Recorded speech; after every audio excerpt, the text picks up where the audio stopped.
সুমাইয়া কোনো কথা বলে না, গাল বেয়ে বেয়ে পানি ঝরতেছে। আবু জাহেল মনে করছে ভয়ে বোধহয় কাঁদতেছে।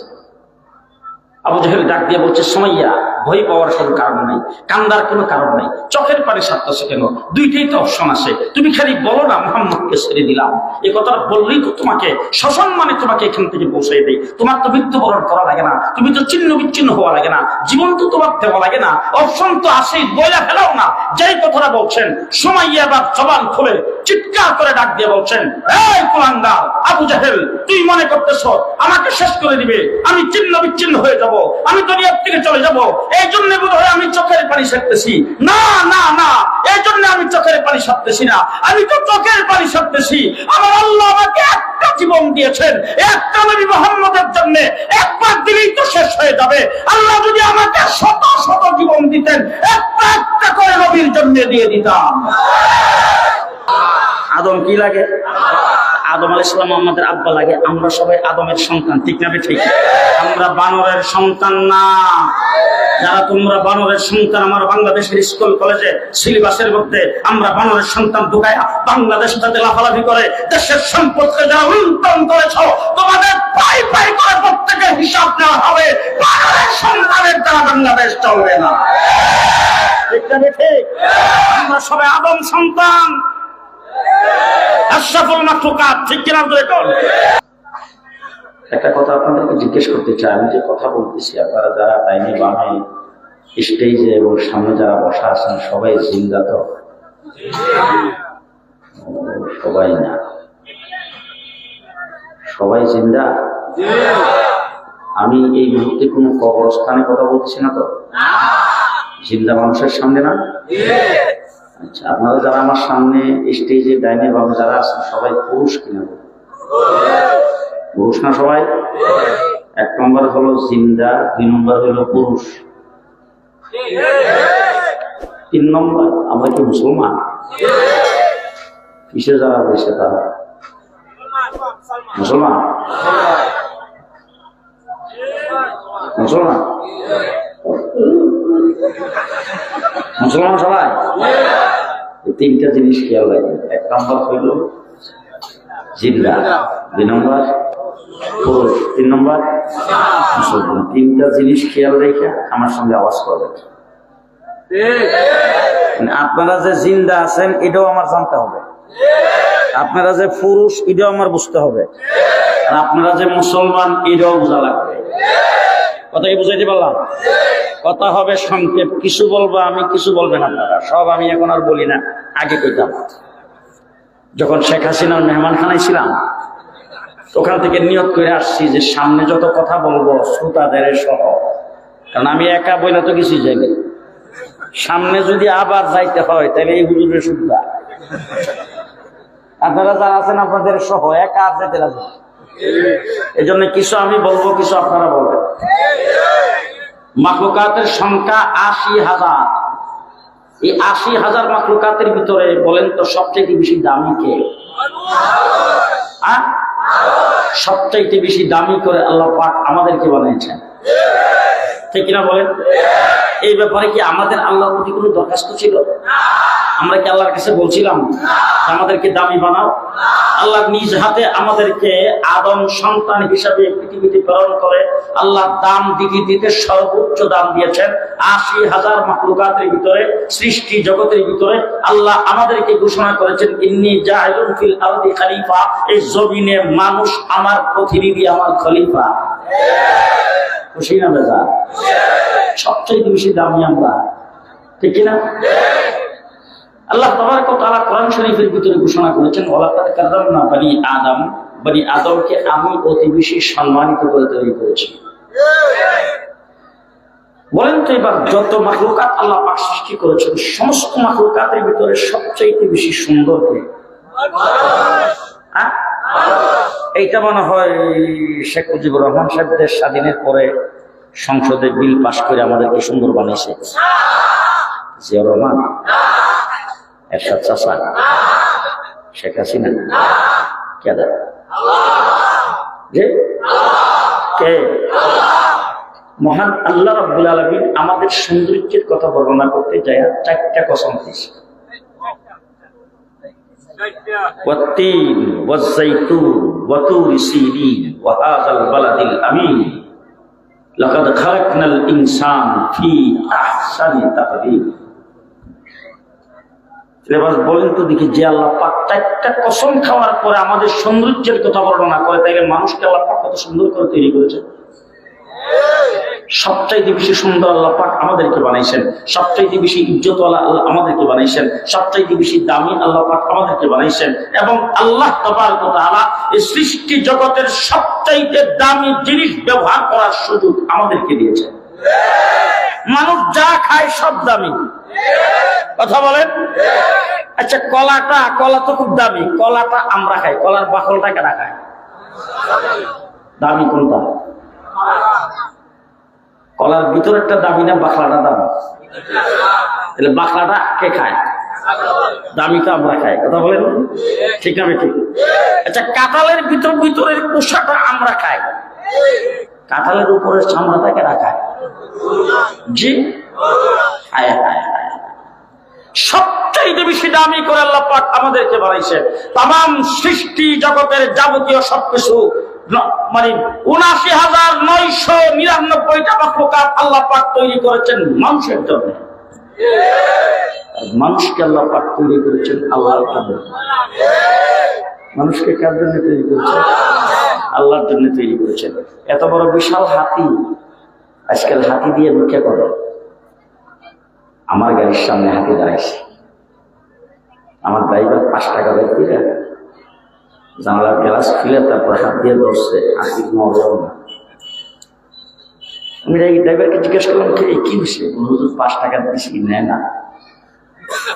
এত বড় হাতিদের সামনে দাঁড়াইছে তো ৫ টাকার জন্য ২০ টাকা দেয়। যেই ২০ টাকা ধরছে, আস্তে করে টাকাটা নিয়ে কার কাছে দিছে? হাতি যখন সূত্রটা উপরের দিকে উঠাইছে, তখন আমি কিভাবে উপরের দিকে তাকাই দেখি হাতির ফিডির উপর সেই লোকটা বসা আছে, হাতির একটা উড়াতের সমান না। যে আমার তো মনে হয় যে হাতি সারাদিন এই ভিক্ষা করার পরে যখন হাতিদের নিয়ে রাখে, তখন হাতি যখন নীরব হয়, তখন মনে মনে বলে, হে রে আল্লাহ পাক তোরে বানাইছে আশরাফুল মাখলুকাত, আর আমারে বানাইছে তোর অধীনে, না হলে তোর মতো এরকম 10টার একত্রিত করে আমার কি ফাউরের মধ্যে ফাউ দিয়ে চাপ দেওয়া লাগে, ফাউটা রাখলে তো তুই করতো। কথা বলেন, হাতিকে বানাইছে আল্লাহ পাক কার জন্য? সবকিছু আল্লাহ পাক মানুষের জন্য বানাইছে, মানুষকে বানাইছে আল্লাহর জন্য। আমাদেরকে আল্লাহ পাক মানুষ বানিয়েছে, খুশি না বেজা? আওয়াজ হবে। ২ নম্বর আরেকটা কথা বলবো, আপনাদের এলাকায় হিন্দু নাই তো? আছে। ওদের মধ্যে শখ একটা। হিন্দুদের শখ কয়টা? 5টা। হাতের মধ্যে আঙ্গুল বোধ হয় 3টা করে, হাতের আঙ্গুলও 5টা। এদের চেহারা কি আমাদের মতো? এদের সুরত আমাদের মতো? আমরা যেমন মায়ের পেটে জন্মগ্রহণ করছি, এরাও কি মায়ের পেটে জন্মগ্রহণ করছে? আমরা যেরকম বাজারে যাই, এরাও কি যায়? আমাদের মতো মানুষ না তারা? আমরা যেরকম মানুষ তারাও মানুষ, কিন্তু আল্লাহ তাবারক ওয়া তাআলা আমাদেরকে হিন্দুর করে জন্ম দেয় নাই, বুদ্ধিস্টের করে জন্ম দেয় নাই, হিন্দুর করে ইহুদির করে জন্ম দেয় নাই, খ্রিস্টানের করে জন্ম দেয় নাই। আল্লাহ পাক মুসলমানের করে জন্ম দিয়ে মুসলমান বানিয়েছেন। খুশি না বেজা? 3 নম্বর আসেন ভাইকে সাক্ষী রেখে বলতে চাই, আদম থেকে ঈসা পর্যন্ত ১,২৪,০০০ নবী পৃথিবীতে আগমন করেছেন। প্রত্যেক নবী পৃথিবীতে আসছে মানুষের হেদায়েতের জন্য, মানুষকে আইসা হেদায়েতের দাওয়াত দিয়েছেন, জান্নাতের পথ দেখিয়েছেন, আল্লাহর পথ দেখিয়েছেন, আল্লাহর পরিচয় মানুষের সামনে তুলে ধরেছেন। এই যে নবী আসলো হযরত আদম থেকে ঈসা পর্যন্ত, প্রত্যেক নবীর আমলে মানুষ ছিল কিনা? কথা তো আসতে বলেন কেন? মানুষ ছিল কিনা? নূহ আলাইহিস সালামের যুগে মানুষ ছিল, ইব্রাহিম আলাইহিস সালামের যুগে মানুষ ছিল, মুসা আলাইহিস সালামের যুগে মানুষ ছিল। তাই এবার আমি আপনাদের জিজ্ঞেস করতে চাই, জানা থাকলে বলেন তো দেখি, আল্লাহ কি ইচ্ছা করলে আমাদেরকে মুসা আলাইহিস সালামের যুগে পৃথিবীতে পাঠাইতে পারত? ঈসা আলাইহিস সালামের যুগে পারত? ইব্রাহিম আলাইহিস সালামের যুগে পারত? আদম থেকে ঈসা পর্যন্ত হাজার হাজার বছর আর লক্ষ লক্ষ কোটি কোটি মানুষ যে পৃথিবীতে আগমন করেছেন, আল্লাহ পাক ইচ্ছা করলে তাদের মধ্যে শামিল করে আমাদেরকে পৃথিবীতে জন্ম দিতে পারতেন, পাঠাইতে পারতেন, কিন্তু আল্লাহ তাবারক ওয়া তাআলার কাছে আমরা কোনোদিন দরখাস্ত করি নাই, আমরা কোনোদিন আবেদন করি নাই, আল্লাহর কাছে কোনোদিন আরজু পেশ করি নাই। ও আল্লাহ, আমাদেরকে তুমি ওই সমস্ত নবীর যুগে দুনিয়াতে না পাঠাইয়া আখির নবী, বিশ্ব নবী, খাতামুন নবিয়্যিন মুহাম্মদুর রাসূলুল্লাহ সাল্লাল্লাহু আলাইহি ওয়াসাল্লামের উম্মত বানিয়ে পৃথিবীতে পাঠায়ো। আল্লাহ পাকের দরবারে দরখাস্ত কোনো কিছুই করি নাই, কিন্তু আল্লাহ পাক আমাদেরকে তাদের জমানায় না পাঠাইয়া রিজার্ভ করে রেখে দিয়েছেন আখির নবীর উম্মত বানাইবার জন্য। খুশি না বেজার? খুশি না বেজার? আল্লাহ পাক নিজ কুদরতের দ্বারা আমাদেরকে আখির নবীর উম্মত বানিয়েছেন। খুশি না বেজার? ও আমার ভাইরা, মুহাম্মদুর রাসূলুল্লাহ সাল্লাল্লাহু আলাইহি ওয়াসাল্লাম। আলোচনাটা খুব সংক্ষেপ করব। সংগঠনের নাম হুব্বে রাসূল সাল্লাল্লাহু আলাইহি ওয়াসাল্লাম। ওই নামটার ঘোষণাটা শোনার পরে আমার ভিতরে যে কথাগুলি আসতেছে সেই কথাগুলি আপনাদের সামনে পেশ করতে চাই। আমাদের নবী আর অন্যান্য নবীর মধ্যে কোনো পার্থক্য নাই তো? আছে পার্থক্য? যে হাজার মানে পার্থক্য যদি এক বর্ণনা করতে থাকি, আমার মতো বেএলেম একটা মানুষ সারা রাত্র বর্ণনা করতে পারবো, সে সারা রাত্র আমি পার্থক্য বর্ণনা করতে চাই না, শুধু একটা শব্দ দিয়ে আপনাদেরকে বুঝাইতে চাই। অতীতে যত নবী আল্লাহ পাক দুনিয়াতে প্রেরণ করেছেন, সমস্ত নবীকে আল্লাহ তাবারক ওয়া তাআলা একটা লিমিটেড নির্ধারিত একটা সময়ের জন্য দুনিয়াতে পাঠাইছে। হযরত নূহ আলাইহিস সালাম 950 বছর নবী ছিলেন। আদম থেকে ঈসা পর্যন্ত প্রত্যেক নবীর ডেট নির্ধারিত ডেট দিয়া ডেট ফিক্সড করে আল্লাহ পাক দুনিয়াতে প্রেরণ করেছেন। আমি আবার জিজ্ঞেস করতে চাই, আপনাদের এই এলাকায় দোকান আছে না নাই? শপিং আছে না নাই? এখন বর্তমানে মানুষ, আধুনিক যুগের লোকেরা কোনো কিছু দোকানে কিনতে গেলে প্যাকেটের উপরে ডেট দেখে কিনা। রুটির মধ্যে ডেট আছে তো? লজেন্সের প্যাকেটে, বিস্কিটের প্যাকেটে, দুধের প্যাকেটে, হ্যাঁ, তেলের ক্যান্টিনে বোধ নাই। আস্তে কথা বলে, আটার প্যাকেটে, ময়দার প্যাকেটে, চাউলের প্যাকেটে ডেট আসে না নাই? এবার যদি ডেট ফেল হয়ে যায়, এটা কি কোনো দোকানদার বিক্রি করতে পারে? যদি করে, ধরা খাবে কিনা? মামলা হবে কিনা? কেস হবে কিনা? জরিমানা হবে কিনা? দোকান বন্ধ করবে কিনা? শিলগালা করবে কিনা? অ্যারেস্ট করবে কিনা? ধরে বলেন। তাহলে ডেট ফেল কোনো কিছুকে মানুষে কিনে যে প্রত্যেকটা জিনিস কিনতে গেলে নির্ধারিত ডেট আছে, ডেট যেটা ফেল হয়ে যায় সেটা মানুষ কিনে না, ডেট যেটা ফেল হয়ে যায় দোকানদার বিক্রি করতে পারে না, আইনত দণ্ডনীয় অপরাধ। ঠিক তেমনি করে উলামায়ে কেরামকে সাক্ষী রেখে বলে যাচ্ছি, আদম থেকে ঈসা পর্যন্ত যত নবী পৃথিবীতে আগমন করেছেন, সমস্ত নবীর ডেট ফেল, সমস্ত নবীর ডেট ফেল। এবার আসুন দেখি আমার আপনার নবী মুহাম্মদুর রাসূলুল্লাহ সাল্লাল্লাহু আলাইহি ওয়াসাল্লামকে আল্লাহ পাক কতদিনের জন্য নবী বানায় পাঠাইছে? 2041।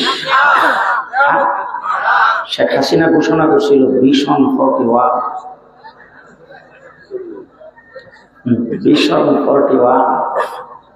আমরা জেলখানার ভিতরে ছিলাম, যখন শুনলাম ভিশন 41, রাত্রে ঘুম নাই, দিনের বেলা খাবার নাই, খুব কাহিনী।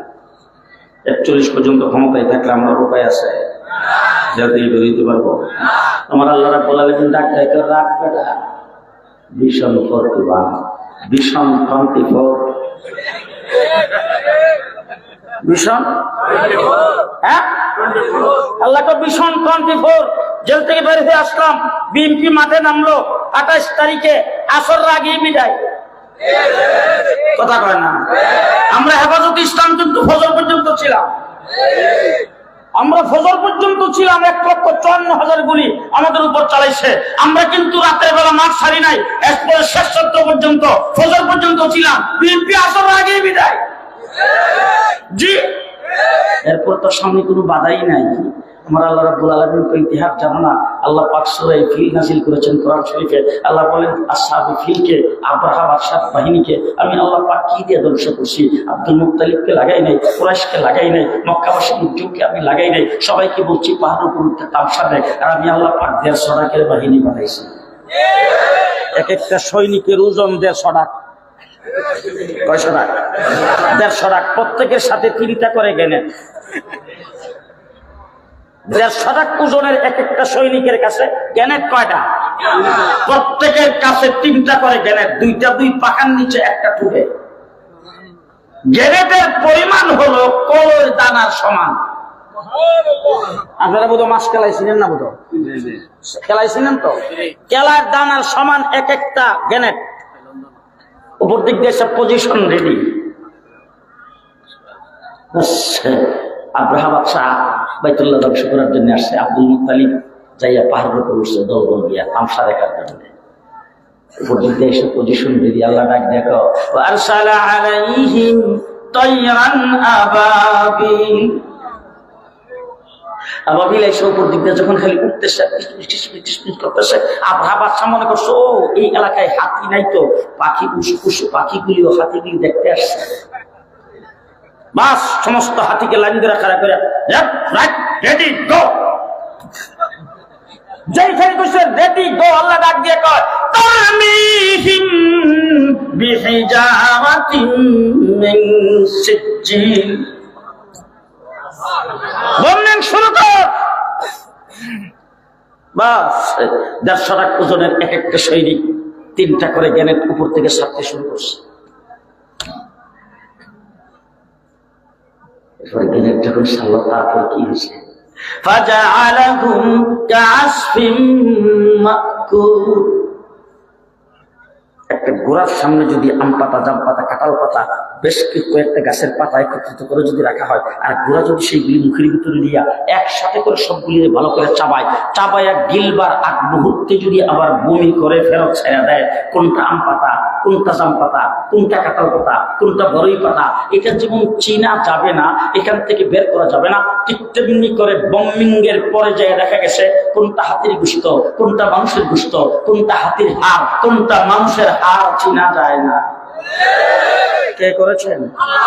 কে করেছেন? আমার আল্লাহ রাব্বুল আলামিন ভীষণ কণ্ঠে বিএনপি থাম, জামাত থাম, হেফাজত থাম, আমি আল্লাহ পাক পাঠাইতেছি। স্কুল কলেজ ইউনিভার্সিটির মাদ্রাসার ছাত্রদেরকে পাঠাইছে। কথা কয় না, কথা কয় না। এদের কোনো নেতৃত্ব নাই, কোনো সংগঠন নাই, পাঠাইছে সেনাবাহিনীর প্রধান, নৌবাহিনীর প্রধান, বিমান বাহিনীর প্রধান, পুলিশের প্রধান ম্যাডামের সামনে যা দাঁড়াইছে। ম্যাডাম ধমকি শুরু করছে, তোমাকে পদোন্নতি দিছি, তোমার বেতন বাড়াইছি, তোমার বাসার পজিশন বাড়াইছি, ডেকোরেশন বাড়াইছি, তোমাকে এরকম সম্মান দিছি, এরকম ইজ্জত করছি, এই সমস্ত কিছু তোমাদের জন্য করছি, এখন ঠেকাও। সেনাবাহিনীর প্রধান ডাক দিয়ে ম্যাডাম 45 মিনিট।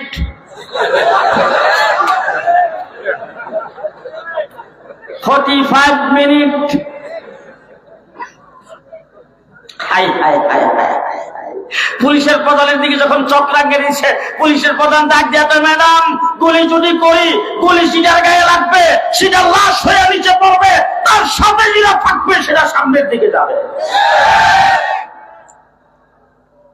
ম্যাডাম কয় তাহলে একটা বক্তৃতা দিয়ে যায়, বলুন 45 মিনিট। ভাতটা পাকায় খালি রাখছে, গরম গরম ভাত, 45 মিনিট। একটা ব্যক্তির বিরুদ্ধে কথা বলছিলাম, এত সুন্দর করে বলছি, মাননীয় প্রধানমন্ত্রী, আপনার বাবার নেতৃত্বে বাংলাদেশ স্বাধীন হয়েছে, সুতরাং আপনার বাবা আমাদের কাছে একজন শ্রদ্ধার পাত্র। তার মূর্তিটা যদি আপনি যাত্রাবাড়ির মোড়ে লাগান, আর এটার মাথার মধ্যে বসে কাকে তারপরে পাকিয়ে পায়খানা যখন করবে, তার নাক বেয়ে বেয়ে যখন পায়খানা চলবে, দেখতে আমাদের কাছে খারাপ লাগবে। এটা না লাগানোটাই ভালো। এর চাইতে সুন্দর করে এখন কথা বলতে পারো, কিন্তু সেটাই ওনাকে গাত্রা দেওয়া হয়েছে। আমাদেরকে দিয়ে জেলের ভিতরে ফাঁসির সেলে আমাকে 1.5 মাস পর্যন্ত রিমান্ডে ডিবি অফিসে রাখছে, তারপরে ফাঁসির সেলে 2 বছর নিয়ে রাখলো। আমাদের মামলা হাইকোর্ট শোনে না, আমাদের মামলা জয়কোর্ট শোনে না, আমাদের মামলাতে বারবার খালি হাজিরা দেয়, আমাদেরকে কোর্টে আই না, কোর্টের মধ্যে উঠাইয়া পরবর্তী একটা ডেট দিয়ে নিয়ে যায়, আমাদেরকে কোনো কথা বলার সুযোগ দেয় না, আমাদেরকে আত্মীয় স্বজনের সঙ্গে সাক্ষাৎ করতে দেয় না। এইভাবে আমাদেরকে জেলের ভিতরে ঢুকে রাখলা। তোমার বাবার মূর্তির বিরুদ্ধে কথা বলছি, আর তুমি যখন হেলিকপ্টার উঠছো, আধা ঘন্টার ভিতরে সারা বাংলাদেশে সমস্ত মূর্তি শেষ, ভেঙ্গে চোরমার করে দিয়েছে, জুতাই নেই, জুতার বাবা দিয়ে নামাইছে। ঠিক কিনা বলেন? ঠিক কিনা বলেন? বাংলাদেশে মূর্তির রাজত্ব খতম। এই মাঝখানটা একজন প্রত্যেকে যার যার পাশের লোকটাকে চিনেন, যদি কথা না বলে মনে করবেন কাওয়া কাদের দলের লোক। বাংলাদেশে মূর্তির রাজনীতি শেষ, বাংলাদেশে ভাস্কর্যের নামে মুক্তির সংস্কৃতি শেষ, বাংলাদেশে ধর্ম নিরপেক্ষতাবাদের কবর হয়েছে, ইসলাম বিরোধী নাস্তিকের মুক্তদের কবর বাংলাদেশে হয়েছে। এই বাংলার মাটিতে আসতে পারবে না।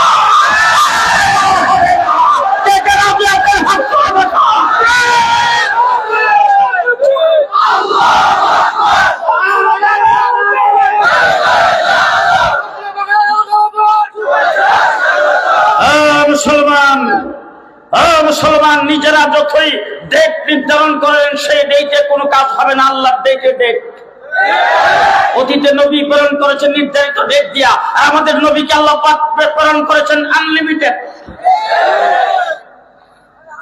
বলে কতদিন পর্যন্ত আমার নবী নবী? বলে আমার আল্লাহগিরি যতদিন, আল্লাহর হাবিবের নবুয়তি ততদিন।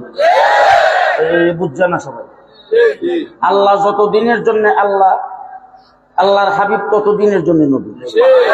আমার আল্লাহ বলেন আমি আব্বালের আল্লাহ, আপনি আব্বালের নবী। আমি আখিরের আল্লাহ, আপনি আখিরের নবী। আমি আসমান জমিনের আল্লাহ, আপনি আসমান জমিনের নবী। আমি আরশ কুরসি লৌহ কলবের আল্লাহ, আপনি আরশ কুরসি লৌহ কলবের নবী। আমি জান্নাত জাহান্নামের আল্লাহ, আপনি জান্নাত জাহান্নামের নবী। আমি হুর গিলমানের আল্লাহ, আপনি হুর গিলমানের নবী। আমি জিন জাতির আল্লাহ, আপনি জিন জাতির নবী। আমি ফিরিস্তাদের আল্লাহ, আপনি ফিরিস্তাদের নবী। আমি পোকামাকড়ের আল্লাহ, আপনি পোকামাকড়ের নবী। আমি আগুন চন্দ্র সূর্যের আল্লাহ, আপনি চন্দ্র সূর্যের নবী। আমি জন্তু জগতের আল্লাহ, আপনার আসমান জমিন গোটা সৃষ্টি জগতের নবী। সেই নবীর উম্মত খুশি না বেজার? খুশি না বেজার? শেষ কথা, কথা খুব সংক্ষেপে হবে, শেষ কথা বলতে চাই। আমরা যারা এখানে মানে আসি, আমরা যারা বর্তমান পৃথিবীতে যত মানুষ আছে, কিয়ামত পর্যন্ত যত মানুষ আসবে, তারা কার আওলাদ? আদম আদম আদম আদম কার আওলাদ? আমাদের মহেশখালী বানরের সন্তান কেউ নাই তো?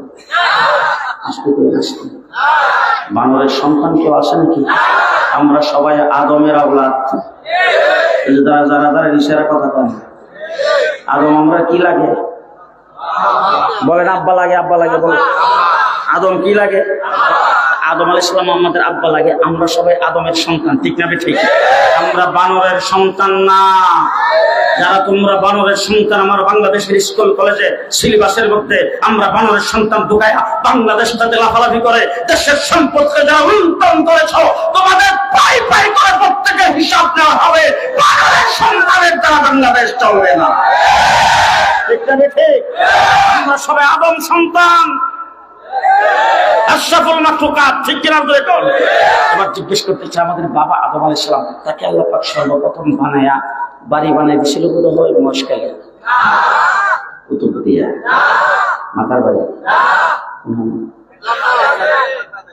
জি, আল্লাহ রাব্বুল আলামিন ডাক দিয়ে বলবো, কুলনা ইয়া আদম উসকুন আনতা ওয়া যাওজুকাল জান্নাহ। আদম, জান্নাত তোমার জন্য বাড়ি, তুমি তোমার বেগম লইয়া থাকো। আমাদের বাবা আদম আলাইহিস সালামের বাড়ি কো? আসতে কোন দিন? আচ্ছা, এখন আপনাদের এই এলাকার কোন লোক তো এরকম নাই যে এইখানে বাপদাদার বাড়ি, এইখানে জন্ম হয়েছে, এখন বর্তমানে ঢাকা বাড়ি করছে, লন্ডনে করছে, এরকম নাই। আমেরিকা, আপনাদের এলাকার অনেক লোকজনের সঙ্গে আমার দেখা হয়েছে আমেরিকা, নিউ ইয়র্কে, অনেকের সঙ্গে দেখা হয়েছে নিউ জার্সি, ক্যালিফোর্নিয়া গেছি, ওখানে দেখা হয়েছে আপনাদের মহেশখালী। ওই জায়গার মধ্যে তাদেরকে জিজ্ঞেস করলাম, আপনারা কি এই দেশের লাল পাসপোর্ট পাইছেন? বলে জি হুজুর। আপনারা এখানে নাগরিকত্ব পাইছেন? বলে জি হুজুর, আমরা এখানকার নাগরিক, বাংলাদেশের নাগরিক। তাইলে আপনাদের দেশের লোকেরা ওখানে যাইয়ে সেইরা তারপর নাগরিকত্ব পাইছে। আমি একজনের সঙ্গে আলোচনা করতেছি, বলে বলতেছি, হুজুর আমরা তো এই দেশে বাড়ি ঘর করছি, আমার ছেলে মেয়েরা এই দেশে জন্ম হচ্ছে, আমি আর বুড়ি ছাড়া ঘরে বাংলা বলার কেউ নাই, সব ইংলিশ। কথা বুঝেন না? এখন এরকম ইংলিশ ভাষায় কথা বলে একটা ছেলে রুমের ভিতরে যায় ঢুকলাম, ছেলেটার বয়স হইল প্রায় 24 বছর, তাগড়া নওজোয়ান ছেলে, একটা সোফার মধ্যে চুপচাপ বসে আছে। আমি যে ভিতরে ঢুকার পরে সে হাতটা এইভাবে উঠাইয়া একটু সালামের মতো মনে হইল, আমি সালামের উত্তর দিলাম। এরপরে যাই বসলাম, বসার পর সে কোনো কথাবার্তা বলে না। তখন তার মা পর্দার আড়াল থেকে আমাকে সালাম দিয়ে জিজ্ঞেস করতেছে, হুজুর কেমন আছেন? জি ভালো আছি। জিজ্ঞেস করলাম, আপনার সাহেব কোথায়? বলে সাহেব তো হুজুর বাসায় নাই। আচ্ছা ঠিক আছে। একটু পরে ছেলেটারে ডাক দিল আমাকে চা কফি এনে দেওয়ার জন্য। ছেলেটার সামনে চা কফি এনে দিল। এখন ছেলেটাকে আমি জিজ্ঞেস করলাম, বাবা তোমার নাম কি, তোমার আব্বার নাম কি? ছেলেটা বাংলা বলতে পারে না। ছেলের মা পর্দার আড়াল থেকে হুজুর জন্ম হয়েছে এখানে, আর জন্মের পরে 9 মাস বয়সে একবার বাংলাদেশে নিয়ে গেছিলাম, এই তার বাংলাদেশে যাওয়া। আর সে হুজুর বাংলাদেশে কোনোদিন যায়নি। তারপরে এই জায়গার মধ্যে সে বড় হয়েছে, এখন সে হুজুর বাংলা বলতে পারে না। তখন আমি ইচ্ছে হলো যে বাংলাদেশের কথা বলতে পারি কিনা এটা তার মুখ থেকে বের করা। তারা জিজ্ঞেস করলাম, তোমার বাড়ি কই?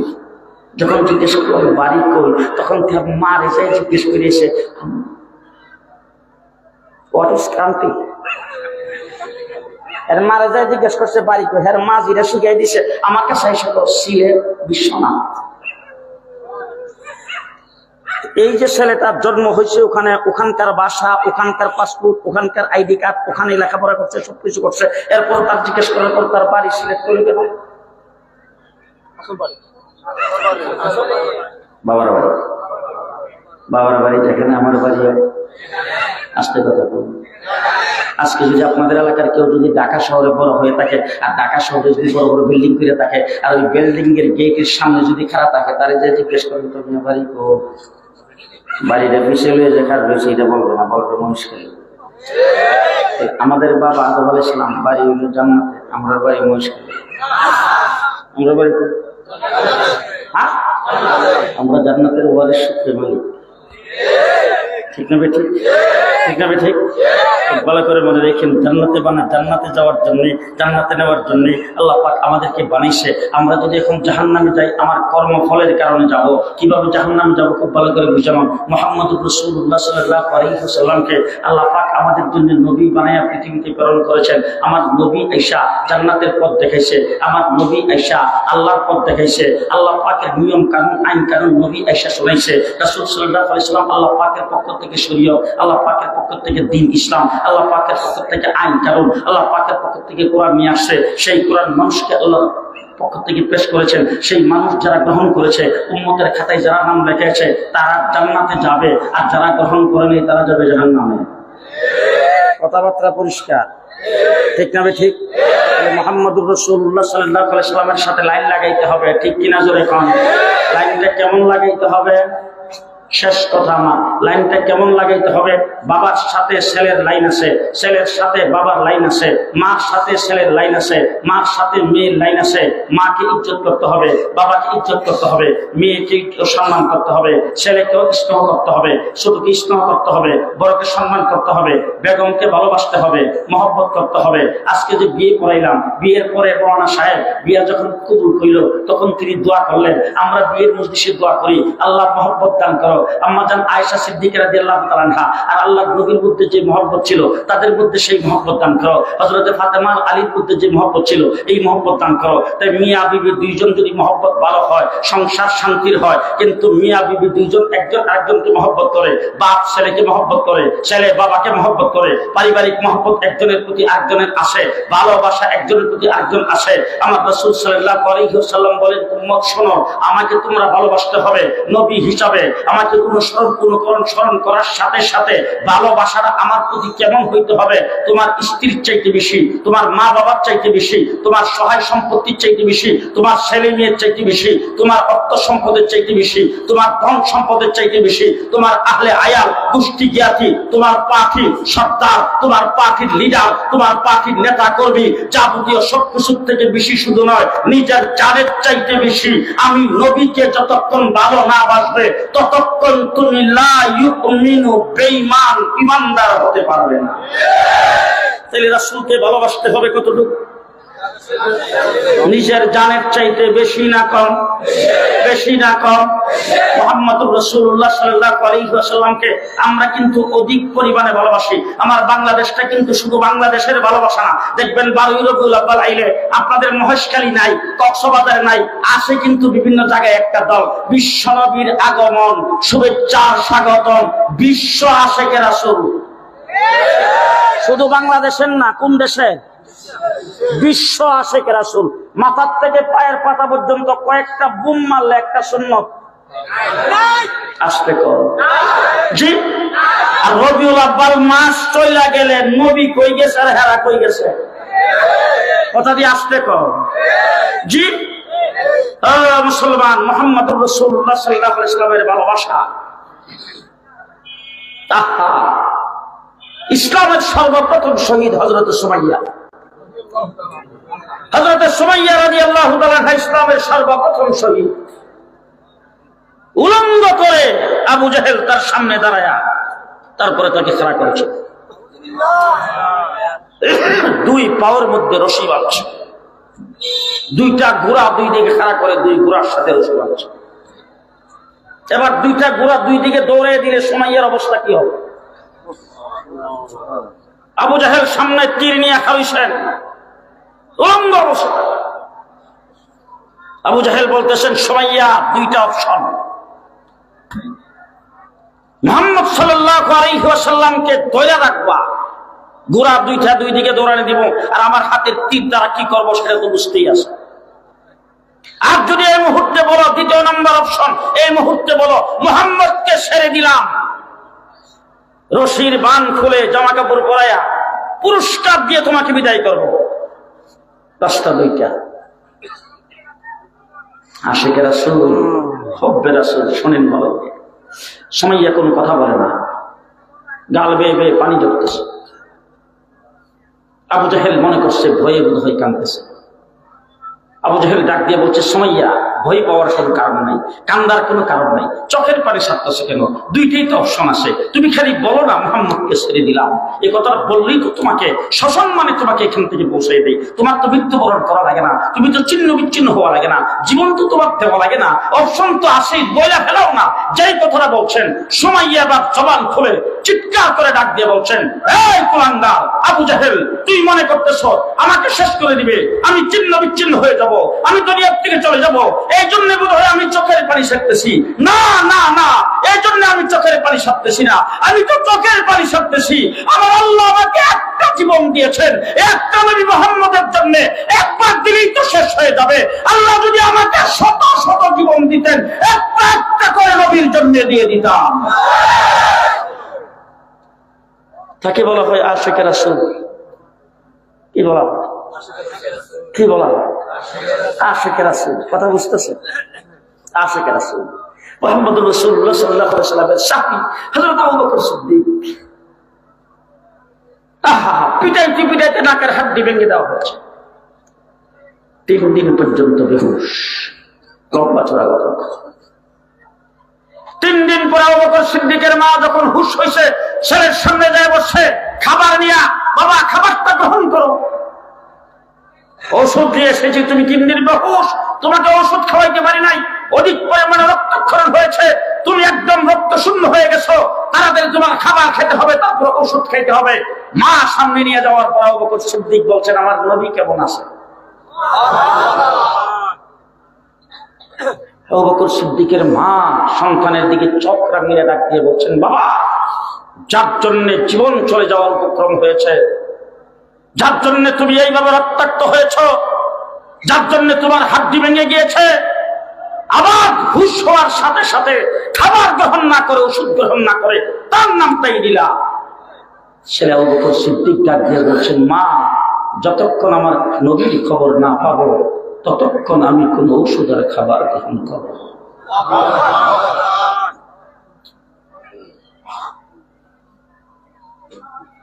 হযরত আবু বকর সিদ্দিক তার মা জিজ্ঞেস করেছেন, বাবা, তোমার নবীর খবর আমি কে জানি?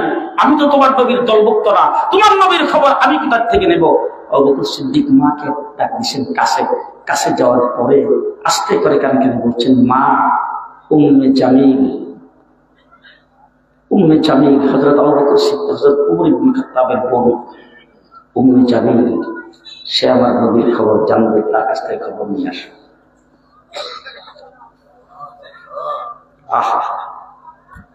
হযরত আবু বকর সিদ্দিকের মা উম্মে জামিলের কাছে দৌড়ে গেছেন, যায় বলছেন, আমার ছেলে আবু বকর বেহুশ ছিল, হুঁশ হয়েছে, নবীর খবর না পাইলে কোনো খাবার গ্রহণ করবে না। নবীর খবর কি জানতে এসেছি?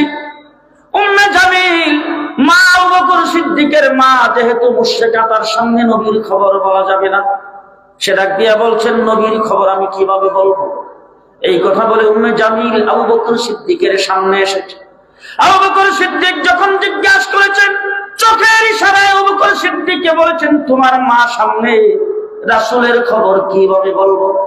ইশারা পাওয়ার পরে আবু বকর সিদ্দিক বলে, আমার মা মুশরিকা, কিন্তু আমার মা মিথ্যা কথা কোনোদিন বলবে না, গোপন কথা কোনোদিন আউট করবে না। বলতে পারেন আপনি আমার মার সামনে, কোন সমস্যা নেই। এরপরে বলছেন, রাসূল সাল্লাল্লাহু আলাইহি ওয়াসাল্লাম সহি সালামতে আছে, ভালো আছে।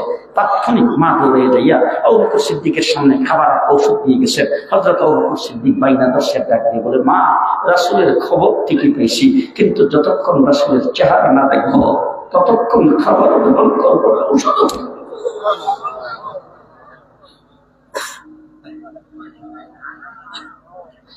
হযরত আবু বকর সিদ্দিকের মা বলে, গোষ্ঠী জ্ঞাতি, তোমার বাড়ি ঘরের মানুষ। আল্লাহর নবীর দরবারে তুমি যাও, তুমি তার দলভুক্ত হয়ে তাকে সেটা পছন্দ করে না। এখন যদি তোমাকে নিয়ে যাইতে চাই, সবাই তো দেখবে। আবু বকর সিদ্দিকের মা অপেক্ষা করতে শুরু করেছেন।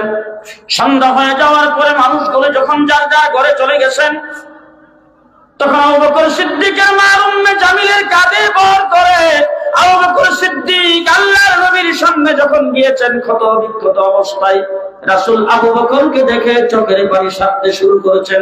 হযরত আবু বকর সিদ্দিক ডাক দিয়ে বলেছেন, ও আল্লাহর হাবিব, সারা শরীর জখম হয়ে গেছে, রক্ত ক্ষরণ হওয়ার কারণে উঠে দাঁড়াইতে পারি না, মাথা চক্কর দিয়ে শরীর দুর্বল হয়ে গেছে, কিন্তু আল্লাহর নবীর চেহারা মুবারক যখন দেখেছি, হুজুর সহি সালামতে আছে, সমস্ত ক্লান্তি সমস্ত কষ্ট দূর হয়ে গেছে। কাকে বলে ভালোবাসা? কাকে বলে? এ তো অনেকদিন আগের কথা আপনাদেরকে বলছি, অনেকদিন আগের কথা। ও না, বালাকুটের ময়দানে হযরত সৈয়দ আহমদ, হযরত ইসমাইল শহীদ রাহমাতুল্লাহ আলাইহি শাহাদাত বরণ করেছেন, সৈয়দ আহমদ বেরেলভী রাহমাতুল্লাহ আলাইহি শাহাদাত বরণ করেছেন। তো বালাকুটের ময়দানে যখন যুদ্ধ চলতেছে, ওই সময় যুদ্ধের প্রতিপক্ষের, মুসলমানদের বিরোধী প্রতিপক্ষের একজন এসা শাহ ইসমাইল শহীদ রাহমাতুল্লাহ আলাইহির সামনে আল্লাহর নবীকে কর্কশ ভাষায় গালি দিয়েছেন।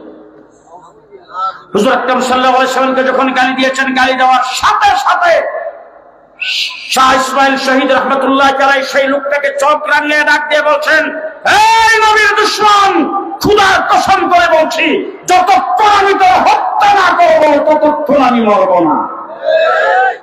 এবার আমি জিজ্ঞেস করতে চাই, হায়াত মওত কার হাতে? জি, তিনি কি বলছেন? খোদার কসম করে বলছি, যতক্ষণ তোর হত্যা না করব ততক্ষণ আমি মরব না। কসম খেয়ে বলছেন। এই কথা যেই মাত্র বলছেন, পেছন দিক থেকে ওই সূত্র যিনি রাসূলকে গালি দিয়েছেন তার পক্ষের একজন লোক এসা গর্দানের মধ্যে তলোয়ার মারছে, গর্দানটা কাইটা কেল্লাটাকে আলাদা করে ফেলে দিয়েছে। শুনেন ভালো করে, আশিক রাসূল কাকে বলে? হযরত ইসমাইল শহীদ গর্দান কাটা কেল্লা আলাদা হয়ে গেছে, দেহ তাকে নিয়া। এবার আমি আপনাদের জিজ্ঞেস করতে চাই, কেল্লা যদি দেহ থেকে আলাদা হয়ে যায়, মানুষ চলতে পারে? বেঁচে থাকে না পড়ে যায়?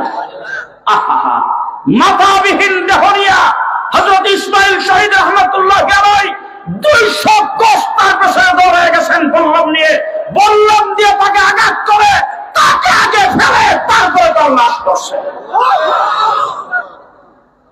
কাকে বলে আশিক রাসূল? ও আমার ভাইরা, আবু জাহেল রাসূলকে গালি দিয়েছে, দেখি আবুল হাব রাসূলকে গালি দিয়েছে, দেখি আপনাদের এলাকার কিছু সন্তান বিজ্ঞ একজন আলেম এখানে বসা আছেন, আরো অনেক মুহাদ্দিস, অনেক উলামায়ে কেরাম এখানে বসা আছে।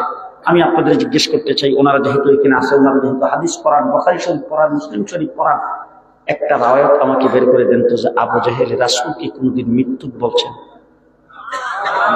চরিত্রহীন বলছেন? ইপ্রিজেন্টকারী বলছেন? কোন নারীর দিকে রাসূল লুক করেছেন এই কথা আবু জাহেল বলছেন?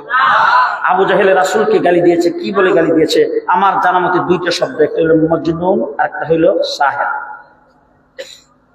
হুজুরকে বলছে জাদুগির, হুজুরকে বলছে পাগল। এই দুই শব্দের বাহিরে আবু জাহেল, আবুল আহাব, মক্কার কাফের বেদিনেরা আল্লাহর নবীকে গালি দেয় নাই। দুঃখের সাথে বলতে হয়, গত 15 বছর নাস্তিকা মুর্তাদারা, ইসলাম বিরোধীরা তাদের অনুকূল পরিবেশ করে করে এমন কোন শব্দ নাই যে শব্দে আমার নবীকে গালি দেয় নাই। আমরা শাপলা চত্বরে গিয়েছিলাম কাউকে ক্ষমতার থেকে নামাইবার জন্য নয়। আল্লাহ মাহমুদ শফির নেতৃত্বে শাপলা চত্বরে আমরা গিয়েছিলাম, সেখানে রাত্র যাপন করেছিলাম একমাত্র আমার নবীর ইজ্জত রক্ষার জন্য। শাহবাগে নাস্তিকের মুক্তাদের একত্রিত হয়ে তথাকথিত যুদ্ধ অপরাধীদের বিচারের দাবিতে সেখানে আল্লাহ এবং আল্লাহ রাসূলকে প্রকাশ্যে গালি দিয়েছেন। মুহাম্মদুর রাসূলুল্লাহ সাল্লাল্লাহু আলাইহি ওয়াসাল্লামকে নারীবাদী নবী বলেছেন। আস্তে করে নাউজুবিল্লাহ। হুজুর আকরাম সাল্লাল্লাহু আলাইহি ওয়াসাল্লামকে সুন্দরী পাগল নবী বলেছেন। মুহাম্মদুর রাসূলুল্লাহ সাল্লাল্লাহু আলাইহি ওয়াসাল্লামের সঙ্গে যুবতী মেয়েদের বিভিন্ন কার্টুন বানায়া রাসূলের ছবি আরেকটা ছবি বানায়া রাসূলের ছবি নাম দিয়া এই ধরনের কার্টুন প্রচার করেছেন আমার বাংলাদেশে। বাংলা ভাষা দিয়ে ওই সমস্ত নাস্তিকার মুরতাদ সাহাবে রাসূল যারা রাসূলের ইজ্জতের উপর আক্রমণ করেছে, তাদেরকে যারা হত্যা করেছেন নবী প্রেমিক হিসাবে, তাদেরকে যারা প্রতিশোধ নিয়েছেন, তাদেরকে জেলের ভিতরে ঢুকায় রাখতে পারে, বাংলাদেশের 90% মুসলমান সেটাকে সমর্থন করে না। মুহাম্মদ রাসূলুল্লাহ সাল্লাল্লাহু আলাইহি ওয়াসাল্লামের আশায় রাসপাল নামে একজন ব্যক্তি রঙ্গিলা রাসূল নামে একটা বই লিখেছে। বইয়ের মধ্যে উম্মাহাতুল মুমিনিন আম্মা আয়েশা সিদ্দিকা রাদিয়াল্লাহু তাআলা আনহা এবং রাসূল সাল্লাল্লাহু আলাইহি ওয়াসাল্লামের বিবিগণ সম্পর্কে নানান ধরনের চরিত্রের উপর আঘাত করে কথাবার্তা লিখেছেন। একজন বুজুর্গ ব্যক্তি বয়োবৃদ্ধ উলামায়ে কেরামের একটা মিটিং আহ্বান করেছেন। সেই মিটিং এর মধ্যে তিনি ঘোষণা করেছেন, মুহাম্মদুর রাসূলুল্লাহ সাল্লাল্লাহু আলাইহি ওয়াসাল্লাম এবং উম্মাহাতুল মুমিনিনগণ তাদের পক্ষ থেকে আজকে আমাদের উপর আওয়াজ আসতেছে, রঙ্গিলা রাসূল রেখে আল্লাহর নবীর উম্মাহাতুল মুমিনিনদের উপরে, আল্লাহর নবীর বিবিগণদের চরিত্রের উপর যায় আঘাত করেছেন, তাদের প্রতিশোধ নেওয়া দরকার। কিভাবে প্রতিবাদ করবে, প্রতিশোধ নেওয়ার পদ্ধতি কি হবে, এই নিয়ে পরামর্শ করছেন।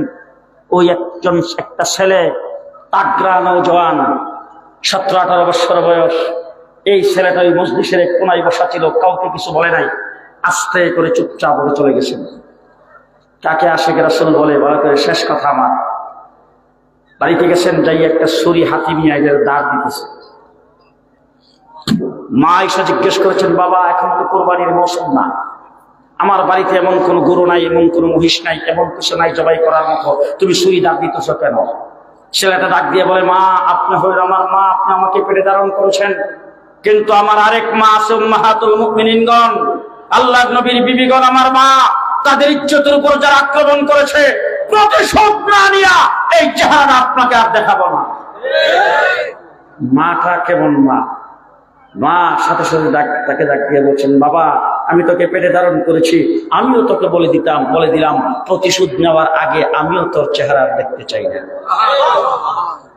ছেলেটা চলে গেছেন, যাইয়া যে প্রকাশনার থেকে সেই বইটা প্রকাশিত হয়েছে, সেই প্রকাশনার দরজায় যেয়ে দাঁড়াইছেন কাস্টমারের মতো।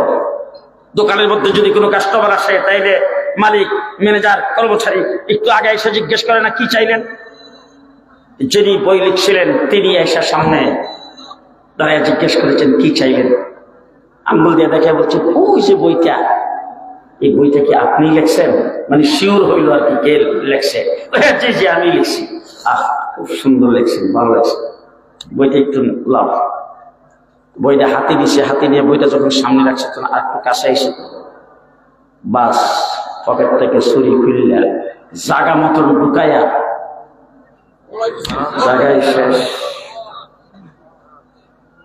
তার উকিলরা বলেছেন, এলাকার লোকজন সাক্ষ্য দিয়েছে, ইচ্ছে করলে যথেষ্ট সময় ছিল সেখান থেকে ভেগে যাওয়া, কিন্তু তার লাশ ফলে স্টিল সেখানে দাঁড়িয়ে আছে। সাথে সাথে থানার থেকে আসছে পুলিশ এসে তাকে অ্যারেস্ট করেছেন। অ্যারেস্টের সাথে সাথে সে জোর গলায় আওয়াজ করে বলেছেন, সুস্থ মস্তিষ্কে স্বজ্ঞানে নবীর একজন দুশমনকে আমি হত্যা করেছি। তাকে বলে আশিক রাসূল। চলে গেছেন জেলখানায়, অনেক লম্বা চড়া ইতিহাস। আমার বাংলাদেশের শেরে বাংলা একে ফজলুল হক তার উকিল ছিল।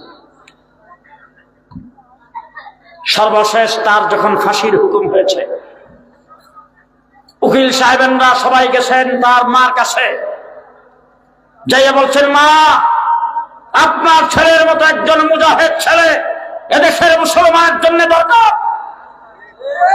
সুতরাং আপনি শুধু একটা কাগজের মধ্যে আমরা লিখে দেব, আমি আপনার ছেলের জীবন ভিক্ষা চাই, এটার মধ্যে শুধু আপনি একটু সই করে দিবেন, আপনার মতো একজন মা জীবন ভিক্ষা চান, এটা দিয়ে আমরা কোর্টের মধ্যে বুক করে অন্তত তার ফাঁসির ট্রাক থেকে আমরা তাকে ফিরিয়ে দেব। মা পরিষ্কার ডাক দিয়ে বলছেন, ছেলে আল্লাহ পাক আমাকে দিয়েছেন একটা, এবং ছেলে যদি শত শত দিতেন একটা একটা করে নবীর জন্য দিয়ে দিতাম। যেদিন তার ফাঁসি হবে এর আগের দিন সবাই যখন মার কাছে চান্স পেল না, তখন গেছেন তার কাছে। যাইয়া তার সঙ্গে জেলের মধ্যে সাক্ষাৎ করেছেন আর বলেছেন, বাবা তোমার মতো নবী প্রেমিক, তোমার মতো একজন মুজাহিদ ছেলে এদেশের মুসলমানের জন্য প্রয়োজন। সুতরাং আমরা একটা কাগজের মধ্যে লিখে দেব, আমি যখন তাকে হত্যা করি তখন আমার ব্রেনটা ঠিক ছিল না, আমি কি করেছি নিজেই বলতে পারি না, এটার মধ্যে তুমি শুধু একটু সই করে দেবে। ছেলে তখন বলছেন, কখনো না, আমি সুস্থ মস্তিষ্কে সজ্ঞানে জেনে শুনে তাকে হত্যা করেছি। এরপরে বলছেন, উকিল সাহেব আপনারা শোনেন, গত রাত্রে আমি স্বপ্নে দেখেছি আম্মাজান খাদিজাতুল কুবরা, আম্মাজান আয়েশা সিদ্দিকা, উম্মাহাতুল মুমিনিনগণ জান্নাতের হুরদেরকে নিয়ে আমার জন্য ফুলের মালা নিয়ে লাইন ধরে দাঁড়িয়ে আছে। আমাকে বলছেন, আসো আমাদের যোগ্য সন্তান, তোমার জন্য আমরা অপেক্ষা করছি। আমার বাইরে এই ছেলেটাকে যখন ফাঁসির কাস্টে ঝোলাবে তখন তাকে ধরে আনতে গেছেন। সেই ছেলে বলছেন, আমাকে ধরতে হবে, আমি নিজেই যাব। তখন সে সামনের দিকে নিজে হেঁটে যাচ্ছেন হাসি মুখে, আর সে তার কবিতা আবৃত্তি করতেছিলেন। ইয়ে সরে কাটকার শুয়ে পায়ে মোহাম্মদ যায়, মরনা গাড়ি সিকু কাতে মরনা হি যায়। আমার মাথাটা কেটে যদি আল্লাহর নবীর পায়ে নিচে যায় পরে, আর এটাকেই যদি মৃত্যুবরণ বলে, তাহলে এক চাইতে বেঁচে থাকার চাইতে এই মৃত্যু জীবনের জন্য অনেক ভালো। কাকে বলে আশিক রাসূল? কাকে বলে আশিক রাসূল? আজকে যদি আপনাদের মহেশখালীতে, আপনাদের কক্সবাজারে কোথাও যদি আপনি যান, সেই জায়গায় যদি আপনার বাবাকে, আপনার মার যদি কেউ গালি দেয়, কি করবেন? কি করবেন? সর্বশক্তি দিয়া, মানে তার গাঁটটা ছিঁড়ে ফেলাইবার মনে চাবে না? তাকে একটা বক্সিং মারার মনে চাবে না? প্রতিশোধ নেওয়ার মনে চাবে না? কথা ভালো করে বুঝছেন, মনে চাবে তো? এখন আপনার মাকে গালি দিয়েছে, আপনার বাবাকে গালি দিয়েছে, আপনি যে প্রতিশোধ না নিবেন, প্রতিশোধ না নেওয়ার সময় আপনার একটা জিনিস চিন্তা করতে হবে, আমি প্রতিশোধ নিতে পারবো কিনা, সেই শক্তি আমার আছে কিনা। কথা বলেন ভালো করে। যদি দেখি যে না, যিনি আমাকে গালি দিয়েছেন তার পক্ষে 5 জন, আমার পক্ষে 1 জন নাই, আমি সেই জায়গায় যদি প্রতিশোধ দিতে যাই তাহলে আমাকে গুল করে ফেলবে, তখন আমি সেখান থেকে জান বাসায়া মাথা নিচের দিকে দিয়ে চলে আসব। মনে মনে ঘৃণা করবে এবং মনে মনে গুসাকে আমি চাপায় রাখবার বলবো, যদি কোনোদিন সামনে কোথাও পাই। ঠিক কিনা বলেন? জি। এবার জিজ্ঞেস করতে চাই, অনেক জায়গায় গেছেন যেখানে আপনার পক্ষে কেউ নাই, আর আপনার সামনে রাসূলকে গালি দিয়েছেন, এমন কোন জায়গা যদি হয় যেখানে আপনার পক্ষে কথা বলার কেউ নাই, তখন কি আপনার এই চিন্তা করার সময় আছে আমার জান থাকবে না যাবে? সেই চিন্তা করার সময় আছে? হ্যাঁ, কারণ আমার নিজের জানের চাইতে বেশি মহব্বত কাকে করতে হবে? মুহাম্মদুর রাসূলুল্লাহ সাল্লাল্লাহু আলাইহি ওয়াসাল্লামকে করতে হবে। ঠিক না ঠিক? এই জন্য আমার ভাইরা, আমরা নবী প্রেমিক, রাসূল সাল্লাল্লাহু আলাইহি ওয়াসাল্লামকে সবচাইতে বেশি মহব্বত করি। আমার নবীর দ্বীনের উপর যদি কোথাও আক্রমণ আসে, কোন মুসলমানের উপর, আমার নবীর উম্মতের উপর যদি কোথাও আক্রমণ আসে, আমার নবীর দান শহীদ করে রেখে যাওয়া কোরআনের উপর যদি কোথাও আক্রমণ আসে, আমরা আমাদের দ্বীন নিয়ে চলতে ফিরতে যদি কেউ যদি বাধার সৃষ্টি করে, আমরা মুসলমান হিসাবে, আমাদের পূর্বপুরুষ মুসলমান ছিল, ইংরেজকে এই দেশ থেকে বিতাড়িত করেছেন, দেশটাকে যুদ্ধ করে স্বাধীন করেছে, মুসলমান হিসাবে আমরা পূর্ব পাকিস্তান হয়েছিলাম, তারপরে এখন বাংলাদেশ হয়েছি। আমরা ইসলামকে ধরে রাখতে চাই। যদি বাংলাদেশে ইসলামকে কেউ মিটাইতে আসে, আমরা সর্বশক্তি দিয়া তার প্রতিহত করবো ইনশাআল্লাহ। ঠিক আছে তো ইনশাআল্লাহ? ঠিক আছে না ইনশাআল্লাহ? আমরা দেখলাম শেখ হাসিনার মডার্ন বাংলাদেশ, এরপরে দেখছি আধুনিক বাংলাদেশ, তারপরে দেখলাম ডিজিটাল বাংলাদেশ, এরপরে স্মার্ট বাংলাদেশ। কাঁচা মরিচের কেজি 1200 টাকা। দেখি নাই? শেখ মুজিবের সোনার বাংলা দেখছি, একজনে বমি করছে, আরেকজনে খাইছে। দেখছি তো। 54 বছর হয়ে গেল, একটা জিনিস দেখার বাকি রয়ে গেছে, এটা আবার দেখতে চাই, ইসলামের বাংলাদেশ। এবার জীবনে যদি আবার রক্ত দিতে হয়, আবার যদি মাঠে নামতে হয়, আবার যদি সভ্য করে যাইতে হয়, আবার যদি রাস্তাঘাট অবরোধ করতে হয়, এবারের সংগ্রাম ইসলাম প্রতিষ্ঠার সংগ্রাম। প্রস্তুত আছেন তো সবাই? প্রস্তুত আছেন তো সবাই? শুধু আপনাদের এই জন্য সবাই বলছি না, বিভিন্ন জায়গায় উপদেষ্টা মন্ডলী বলেন, সচিব বলেন, বড় বড় পদ পদবি নিয়ে যারা বসা আছেন বর্তমানে, তাদের দ্বারে দ্বারে যাচ্ছে আর বলছি সাবধান সাবধান। এবার বাংলাদেশে সংবিধান তৈরি করবেন, ইসলাম বিরোধী হবে না, ইসলাম বিরোধী শিক্ষানীতি চালু করবেন, হবে না। এবার যা কিছু করবেন ইসলামের ভিত্তিতে করতে হবে, ইসলাম ছাড়া অন্য কিছু মানা হবে না। আপনারা রাজি আছেন তো? প্রস্তুত আছেন তো? যদি আবার মাঠে নামতে হয়, আবার যদি রক্ত দিতে হয়, আবার যদি স্লোগান দিতে হয়, আবার যদি গান দিতে হয়, আবার যদি প্রস্তুত হয়ে মাঠে নামতে হয়, কাপড়ের কাপড় নিয়ে প্রস্তুত, আল্লাহ কবুল করুন। সবাই বলেন আমিন। আমরা সবাই জান্নাতে যাইতে চাই। জান্নাতে যাইতে হলে একটা লিস্টিতে নাম উঠাইতে হবে, এটার নাম হলো উম্মতের লিস্ট। কিসের লিস্ট? হযরতে বেলাল মুহাম্মদুর রাসূলুল্লাহ সাল্লাল্লাহু আলাইহি ওয়াসাল্লামের উম্মত। যাইব কই? কই যাইব? জান্নাতে। আমার রাসূলের আপন চাচা আবু তালেব, ব্লাডের কানেকশন আছে তো, বংশের কানেকশন, গোষ্ঠীর কানেকশন, বাপের ভাই আপন চাচা, ব্লাডের কানেকশন আছে না? রক্তের সম্পর্ক আছে না? গোষ্ঠীর কানেকশন আছে না? শুধুমাত্র উম্মতের কানেকশন নাই। কই যাইব? কই যাইব? আরো আসতে, আরো আসতে, কই যাইব? তাইলে বোঝা গেল আপন চাচা হইল জান্নাতে যাওয়া যাবে না যদি উম্মতের কানেকশন না থাকে। উম্মতের কানেকশন থাকলে বাড়ি মহেশখালী হইলেও যাইব কই? বাড়ি একদম মানে সেনমার্টিন দ্বীপে, কই যাইব? সারাদিন এক বেলা খায়, লুঙ্গির অভাবে গামছা পরে, জীবনে তার নাম দাম কেউ জানে না, কেউ তারা চিনে না, আসতে করে একদম সমাজের সব সর্বনিম্ন শ্রেণীর মানুষ। কই যাইব? জান্নাতে। আর উম্মতের লিস্টিতে নাম নাই, 460টা মসজিদ বানাইছে, যাবে না। কই যাইব? মন থাকবে তো? তাহলে উম্মত হইলে কই ঠিকানা কোথায়? জান্নাত। উম্মত না হইতে পারলে তাহলে উম্মত হইবেন কিভাবে? শেষ কথা একটা শব্দে বলবো, উম্মত হইবেন কিভাবে? আমার সাথে বলবেন, সুন্নত উম্মত, সুন্নত উম্মত, সুন্নত উম্মত, উম্মত সুন্নত, সুন্নত উম্মত, উম্মত সুন্নত। সুন্নত নাই, উম্মত নাই। ঘুমাইছে? সুন্নত নাই, উম্মত নাই। 3.5 হাত বড়িতে সুন্নত নাই, মুখে সুন্নত নাই, জামা কাপড়ের সুন্নত নাই, হাঁটাতে সুন্নত নাই, বসাতে সুন্নত নাই, খাওয়াতে সুন্নত নাই, বকরিদের সুন্নত নাই, রাজনীতিতে সুন্নত নাই, সরকারিতে সুন্নত নাই, মাতবরিতে সুন্নত নাই, ব্যবসায় সুন্নত নাই, দোকানদারিতে সুন্নত নাই। রবিউল আব্বাল মাসে জিলেবি খাই রেছে কয়েক মন। ওই যাইব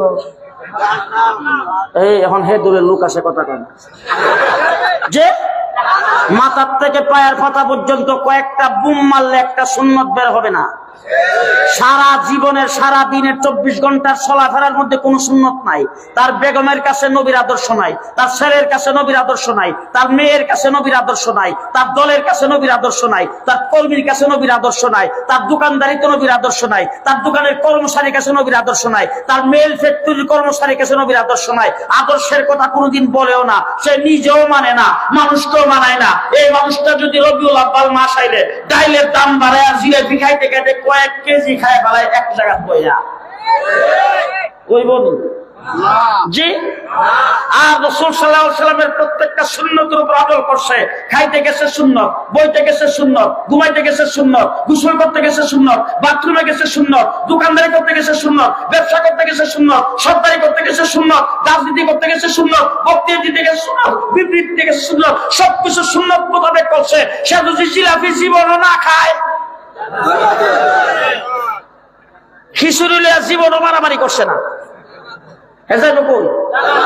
কথা আসতে কম দিন জি। তাইলে উম্মত হইলে বলেন বলেন উম্মত হইলে জান্নাত। তাহলে সুন্নত সুন্নত উম্মত, উম্মত সুন্নত। মনে থাকবে তো? সুন্নত ছাড়া উম্মত। আল্লাহ পাক আমাদেরকে সুন্নতের উপর আমল করার তৌফিক দান করুন। আখিরু দাওয়ানা আলহামদুলিল্লাহি রাব্বিল আলামিন। যারা মাহফিলের ইন্তজাম করেছেন আপনাদেরকে ধন্যবাদ জানাই। এই সংগঠনকে আল্লাহ পাক কবুল করুন। প্রত্যেক বছর এই ধরনের মাহফিলের ইন্তজাম করার তৌফিক দান করুন। সংগঠনের প্রত্যেকটা কর্মীকে আল্লাহ পাক দ্বীন ইসলামের সৈনিক হিসাবে কবুল করুন। মুহাম্মদুর রাসূলুল্লাহ সাল্লাল্লাহু আলাইহি ওয়াসাল্লামকে যেই কায়দায় যেই পরিমাণ মহব্বত করা দরকার, এই সংগঠনের মাধ্যমে প্রত্যেক মুসলমানের অন্তরে যেন সেই মহব্বত ঢুকায় দেন আল্লাহ পাক, সেই ব্যবস্থা যেন আল্লাহ করে দেন। সকলে বলেন আমিন, আরো জোরে বলেন আমিন। আলহামদুলিল্লাহ রাব্বিল আলামিন, والصلاة والسلام على سيد المرسلين وعلى آله وأصحابه أجمعين. ربنا ظلمنا أنفسنا وإن لم تغفر لنا وترحمنا لنكونن من الخاسرين. يا الله মজলিসকে তুমি কবুল করো, আল্লাহ মজমাকে তুমি কবুল করো। ইয়া আল্লাহ দূর দূরাজ থেকে যে সমস্ত ভাইরা এখানে আগমন করেছেন, পর্দার আড়ালে তোমার বোনের আওয়াজ শুনেছেন, ইয়া আল্লাহ দাঁড়ানো বসা অবস্থায় যারা এই মাহফিলে অংশগ্রহণ করেছেন, টাকা পয়সা দিয়ে যারা সাহায্য করেছেন, যেই সংগঠন খাটাখাটনি করে মাহফিলের ইন্তজাম করেছেন, আসলে কঠিন ময়দানে এই মাহফিল সকলের জন্য নাজাতের জরিয়া বানায় দাও। ইয়া আল্লাহ এই মাহফিল অত্র এলাকার জন্য হেদায়েতের জরিয়া বানায় দাও। ইয়া আল্লাহ আমাদের জিন্দেগীর সমস্ত গুনাহগুলি মাফ করে দাও। আল্লাহ আমাদের জীবনের সমস্ত গুনাহ মাফ করে দাও। আল্লাহ আমাদের মুর্দেগানকে মাফ করে দাও। গোটা উম্মতে মুহাম্মদীকে মাফ করে দাও। ইয়া আল্লাহ আমাদের কবিরা সগীরা জানা অজানা শিরকি বেদাতি কুফরি প্রকাশ্যে গোপনে যত গুনাহ করেছি মাফ করে দাও। ইয়া আল্লাহ আমাদের মা বাপ যারা দুনিয়া থেকে চলে গেছে তাদের কবর জান্নাতের বাগান বানায় দাও। ইয়া আল্লাহ আমাদের সকল বিমারীদের শিফা করে দাও। হাজতমন্দের হাজত পুরা করে দাও। পেরেশান হালদের পেরেশানি দূর করে দাও। ইয়া আল্লাহ অত্র এলাকার অসংখ্য অগণিত মানুষ বিদেশের বাড়িতে বসবাস করে প্রবাসী হিসাবে, আল্লাহ তাদেরকে নিরাপত্তার সাথে আমানের সাথে থাকার তৌফিক দান করো। সকল প্রকার বিপদ আপদ আসমানি জমিনি বালা মুসিবত থেকে আল্লাহ তাদেরকে হেফাজত করো। প্রত্যেক প্রবাসীদেরকে আল্লাহ তুমি রুজি রোজগারে বরকত দান করো। ইয়া আল্লাহ ইয়া আরহামার রাহিমিন, নদী ভাঙ্গন থেকে আমাদের হেফাজত করো। ঝড় জলোচ্ছ্বাস থেকে হেফাজত করো। আসমানি জমিনি গুজব থেকে হেফাজত করো। আমাদের দেশের প্রতি তুমি রহমত নাযিল করো। ইয়া আল্লাহ জিনিসপত্রের দাম কমায় দাও। আল্লাহ এই দেশের পানিতে মাছ বাড়ায় দাও। আল্লাহ জমিনের মধ্যে তুমি ফসল বাড়ায় দাও।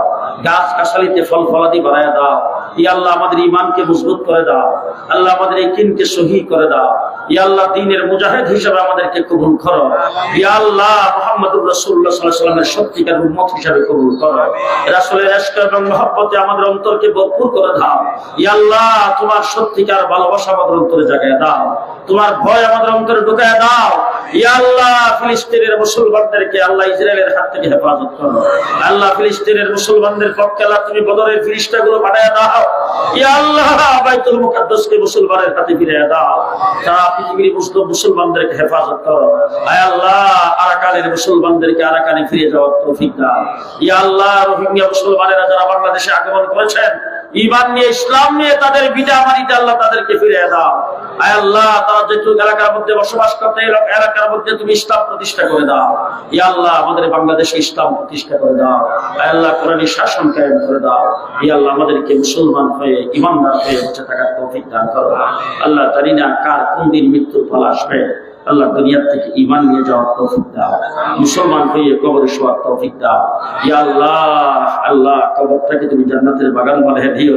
হাশরের ময়দানে তোমার আরশের ছায়ার নিচে টাকা দিও। আল্লাহ তুমি আমাদেরকে হিসাব ইয়াসিটা নসিব করো। ইয়া আল্লাহ আমাদেরকে যদি হিসাব দাও, হিসাব দিয়ে তো আমরা যাইতে পারবো না বাবু। যারা যারা পরিমাণ করে দিছো তুমি যদি ধরো আল্লাহ আমরা তো পারবো না। ইয়া আল্লাহ মেহেরবানি করে তোমার খাস বান্দাদের কাতারে আমাদেরকে শামিল করে দাও। রব্বানা তাকাব্বাল মিন্না ইন্নাকা وتب علينا انك انت التواب الرحيم. আল্লাহ এই মজলিসে এই স্টেজের মধ্যে আল্লাহ একজন মেয়ে একজন ছেলের বিবাহ বন্ধনে আবদ্ধ করা হয়েছে। আল্লাহ তাদেরকে তুমি কবুল করো। আল্লাহ তাদের জিন্দেগিতে তুমি আল্লাহ তুমি ইসলাম দান করো। মুহাম্মদুর রাসূলুল্লাহ সাল্লাল্লাহু আলাইহি ওয়াসাল্লামের তরিকা মতো চলার তৌফিক দান করো। ইয়া আল্লাহ সমস্ত খারাপই তাদের থেকে দূর করে দাও। ইয়া আল্লাহ সমস্ত খারাপই তাদের থেকে দূর করে দাও। তাদের উভয়ের পরিবারকে আল্লাহ তুমি মিল মহব্বতের সাথে চলার তৌফিক দান করো। সুবহান রাব্বিকা রাব্বিল ইজ্জাতি আম্মা ইয়াসিফুন ওয়া সালামুন আলাল মুরসালিন আলহামদুলিল্লাহি রাব্বিল আলামিন।